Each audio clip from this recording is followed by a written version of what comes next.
Yang paling menantang kalau building itu dua proyek. Itu proyek Pelni sama Hotel Barito. Itu saya sendiri. Jadi mulai pemancangan struktur 10 lantai, pelaksananya itu saya sendiri. Tanpa bantuan siapa-siapa. Mulai pemancangan, pengecoran, backcasting, pembersihan, precast itu sendiri. Paling berkesan ya semuanya hampir berkesan. Berkesan saya gini, setiap membangun rumah atau building sudah jadi bagus, itu di hati itu ada gimana gitu loh. Jadi itu paling berkesan.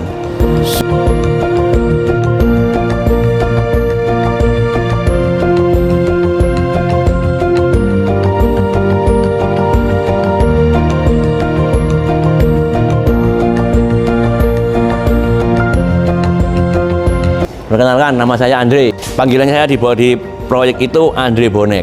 Karena saya itu selalu pakai jersey Persebaya. Makanya saya dijuluki Andre Bonek. Salam satu nyali, Wani. Kalau untuk pengalaman kerja, saya mulai kerja di konstruksi itu tahun 89. Saya lulus STM, terus sempat kuliah juga tapi pedot. Terus habis itu saya ikut PT apa itu di Solo, ikut orang Korea. Habis itu saya di proyek Solo, Subang, Jakarta, hampir Jawa lah, Jawa Tengah ke barat. Itu banyak sana. Sampai 2006 Kapas Kerampung, KKCC itu saya resign karena saya hampir ke pulau-pulau itu. Terakhir dibawa ke Timika, saya nggak mau karena kejauhan. Dari situ saya resign 2006 masuk PT Mardia Cipta sampai sekarang. Jadi 18 tahun ikut PT Mardia Cipta. Yang paling menantang kalau building itu dua proyek. Itu proyek Pelni sama Hotel Barito. Itu saya sendiri. Jadi mulai pemancangan struktur 10 lantai, pelaksananya itu saya sendiri. Tanpa bantuan siapa-siapa. Mulai pemancangan, pengecoran, backcasting, pembersihan, precast itu sendiri. Termasuk di Hotel Barito itu 10 lantai juga saya sendiri.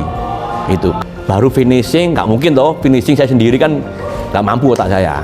Nah, itu baru ada masuk pelaksana lagi 2 orang. Paling berkesan ya semuanya hampir berkesan. Berkesan saya gini, setiap membangun rumah atau building sudah jadi bagus, itu di hati itu ada gimana gitu loh. Jadi itu paling berkesan. Semua rumah itu berkesan. Ada kesan sendiri. Wes, pokoknya punya tantangan ini, saya ternyata bisa, berhasil dan berkesan. Nanti bikin rumah lagi, tantangan lagi, alhamdulillah berkesan lagi. Yaitu wes apa ya? Karena sudah kesukaan jiwa saya di proyek gitu loh. Nggak tahu berhentinya tahun berapa sampai saya nggak kuat, sak kuate.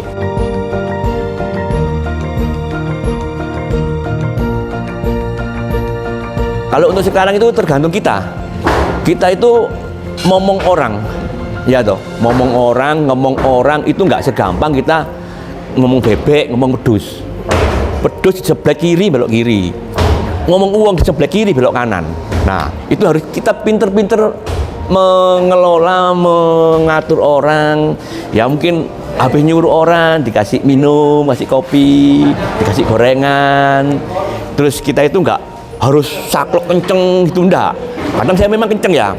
Pon ujung ini, nah setelah gini-gini tak guyoni. Jadi mereka tuh banyak yang senang sama saya. Saya tanya satu persatu, setiap mandor, setiap tukang seperti ini, enak Pak sampean niku Pak, wonge nggak terlalu anu lah itu.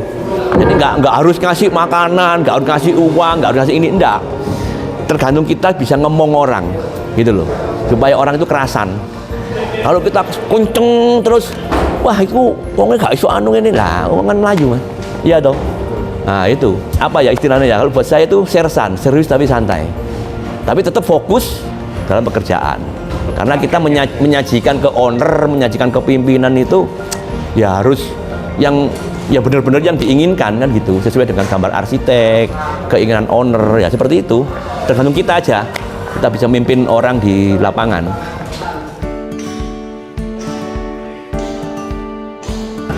Kalau kita lengah, kita nggak memperingatkan sama orang-orang yang bekerja, ya akan terjadi kecelakaan.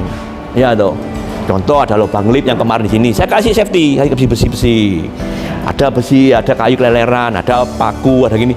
Ini paku, enggirno. Ini ada besi, enggirno. Nah itu tergantung kita sendiri, Mas. Kalau kita nggak kontrol ke situ, kita nggak ngamati ke situ, ya pasti wah kasih kecelakaan. Dan tetap nomor satu berdoa. Keluarga di rumah menunggu. Waduh, wake Mas. Ini tak ceritain yang di building ya, dulu ya di tahun 92. Itu saya jadi pelaksana ngecor. Kan kalau building kan ada lift tinggi toh. Nah, habis ngecor, lampunya dimatikan. Saya cari anak kan selesai, turun semua. Saya cari. Nandi hari gak nemu-nemu. Gak tahu tiba Mas teko lift Mas. Waduh, apa macam-macam aku apa gini. Aduh ya Allah, saknone. Gue sampai sedino kan nemu arek semaput. Di lift itu yang pertama yang di building. Kalau yang di rumah-rumah ini sampai sekarang yang berkesan itu yaitu hukum karma. Hukum karma tapi lucu buat saya. Di tahun 2016 proyek Botanika. Ini ada anak plafon bawa gypsum. Bawa gini orang dua. Di situ ada bak kontrolnya gas trap, pembuangan. Botanika itu kan restoran kan, pasti ada gas trapnya, ada yang pembuangan ipal, nah itu. Di situ ada bak kontrol, kita tutup pakai triplek. Dia nginjek, keceglong, tak goblok kon, makanya tamu delok nyambut gawe ku itu. Nah, selang beberapa menit aku lewat, loh kok aku kejeglong. Sing iku mau guyung-guyung goblok sampean Pak. Syukur ngono aku ngul kakak Mas. Ya Allah, bareng ngelokno aku. Kena dhewe. Iku sampai sekarang tak eling-eling terus iku. Wong plafon 2016 kemarin itu di proyek Botanika Kertajaya. Sudah kenal sama Goren ini.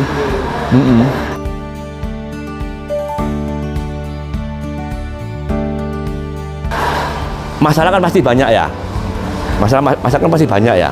Nah, untuk mengatasi itu kalau saya pribadi ya kita happy sendiri aja. Kita buat happy sendiri. Tapi setiap ada masalah di pekerjaan saya nggak pernah bawa pulang.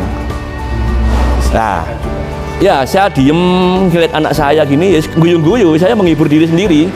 Kalau saya bawa ke rumah, sakno anak bojo. Jadi ya saya buat hibur sendiri gitu. Kalau dulunya sih pasti ke dugem ini minum-minum gitu. Kalau sekarang sudah. Nah, pulang kerja di rumah standby wis nggodho anak, nggodho bojo, tak kudang wis. Ya gitu itu hiburan saya. Joget-joget, nyetel lagu-lagu, joget-joget. Ya segitu itu. Enggak sampai apa ya, lain-lain enggak lah.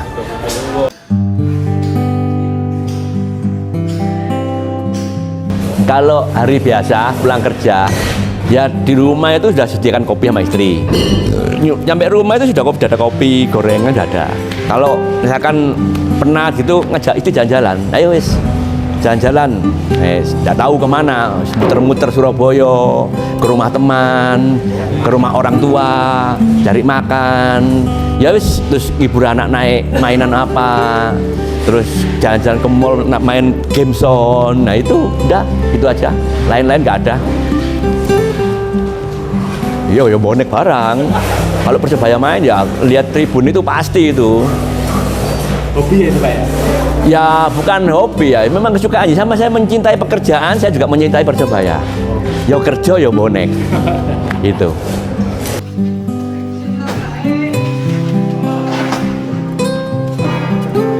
Kalau scaffolding itu dari dulu memang penting, Mas. Jadi scaffolding itu kan untuk penopang suatu backcasting ya, backcasting plat. Nah itu pasti kan supportnya pakai backcasting. Kalau kayu, paling 50% lah untuk kekuatan kayu. Dan banyak kejadian di mana-mana itu kayu gelam dan lain-lain, pasti ada yang kayu kan ada yang apa ya, gembuk, terus rapuh. Lah itu kan resikonya sangat tinggi, ya loh. Kalau scaffolding itu kan dari besi, terus ada uhednya, dapatnya dijamin lah, jamin 100% itu untuk kekuatan itu ya pasti. Terus untuk nge-level suatu balok, suatu plat, kita mau backcasting persiapan ya, itu kan ada uhed, ada jack base untuk ngejas levelnya, kan kita bisa mainkan di situ.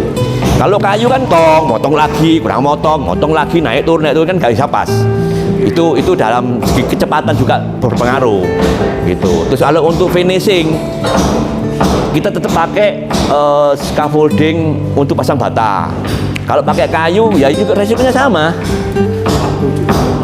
Bikin andang, makan paku, gawe orang naik, mari ngono licin kepreset, resikonya banyak. Kalau scaffolding kan tinggal pasang saja, ada knockdownnya, silangnya, cross brace, tinggal pasang catwalk atau kasih atasnya kayu, selesai 5 menit dan 1 menit selesai. Kalau kayu kan lama. Itu dan scaffolding memang sangat menunjang.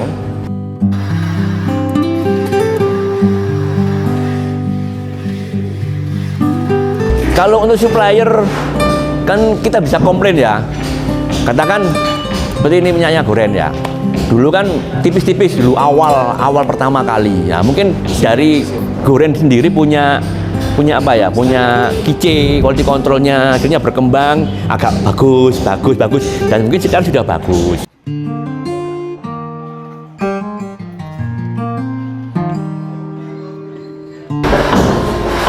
Saran saya kalau untuk pemula itu banyak-banyaklah belajar. Karena konstruksi itu pekerjaan yang menantang. Sangat menantang. Karena apa? Di sini ada masalah, lain proyek pasti ada masalah. Terus menantangnya gimana? Bikin suatu rumah, kalau untuk struktur seperti ini ya, struktur ya, penanggung jawabnya struktur itu sangat besar. Kalau untuk arsitek itu dilihat dari segi keindahan, ya toh. Jadi bikin struktur itu harus bener-bener sesuai dengan teori kita di sekolah, sesuai lapangan, sesuai gambar. Kita jangan menyalahi aturan. Kalau untuk anak-anak pemula itu ya harus banyak-banyak belajar. Jangan sembrono. Saya sering mengarahkan anak-anak yang mandor baru, pelaksana baru, harus bener-bener belajar, harus bener-bener tahu. Soalnya struktur itu beda dengan arsitek. Tapi kalau proyeknya selesai, yang dapat nama arsitek. Iya tuh, wah apa? Siapa arsiteknya? Siapa ini? Dia nggak memikir strukturnya, pasti itu 100%. Nggak ngeliat. Padahal yang diutamakan kan pondasi rumahnya seperti apa, kan gitu. Kalau arsitek kan keindahan, rumah wapi, owner, wah bangunannya apa itu arsiteknya? Wah, contohnya seperti itu, iya kan?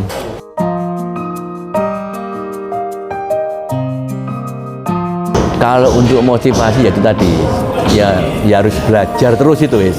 Kalau untuk saya memang dari kecil saya itu waktu ini cerita saya ya pribadi ya. Waktu kecil itu saya tanya papa saya, "Kon meneh gede dadi opo?" Dadi mandor. Mandor opo? Mandor proyek ya. Saya SMP di proyek itu ngelihat tower crane dulu. Tower crane kok bisa muter? Saya itu heran, kok muter ya. Nah, akhirnya saya masuk sekolah di teknik. Alhamdulillah sampai sekarang saya kerja di proyek. Dari tahun dulu sekolah, saya sekolah STM, teknik, kuliah juga pernah, walaupun putus, juga di teknik, terus sampai kerja, sampai sekarang, alhamdulillah teknik. Untuk motivasinya, ya harus semangat terus, semangat kerja. Jiwa boleh tua, semangat harus muda. Umur boleh tua. Saya udah 53, udah punya cucu 2, tapi orang bilang masih anak muda. Nah, semangat itu harus. Terus hidup bikin happy. Ya happy, terserah mau happy apa. Duit gak duit pokoknya happy. Duit utang gak duit utang, yang penting happy. Wis awet nom semangat itu wis. Itu kalau saya. Nggak tahu yang lain-lainnya. Kan masing-masing kan punya sendiri toh. Ya.